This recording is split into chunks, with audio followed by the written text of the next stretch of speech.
আসসালামু আলাইকুম প্রিয় গাইস, তোমরা কেমন আছো? আশা করি ভালো আছো। এই তো আমার দৈনন্দিন জীবনের রুটিনে চলে এসেছি। সকালে ফরজের নামাজ পড়ে উঠেই রান্নাঘরে চলে আসছি। আসলে রান্নাঘরটা সকালে অনেক ব্যস্ত হয়ে ওঠে। সকালে নাস্তা তৈরি করতে চলে আসছি, নাস্তা তৈরি করছি, নাস্তা তৈরি করে রেখে আবার মেয়েকে নিয়ে স্কুলে চলে যেতে হবে। এই তো সেই জন্য খুব তাড়াহুড়ো চলছে। 7টার ভিতর আমাকে বাসা থেকে বেরিয়ে পড়তে হবে, মেয়ের মর্নিং স্কুল যেহেতু। এই তো আজকে রুটি বানাচ্ছি, আর এদিকে ডাউল ভুনা করে রেখেছি।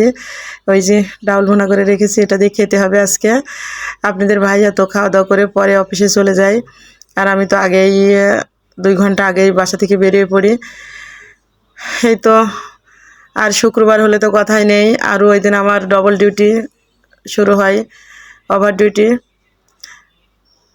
আর এই তো কাজ অনেক, কিছু কিছু সময় এত অতিরিক্ত কাজ থাকে, কাজের চাপে মুখে হাসি এসে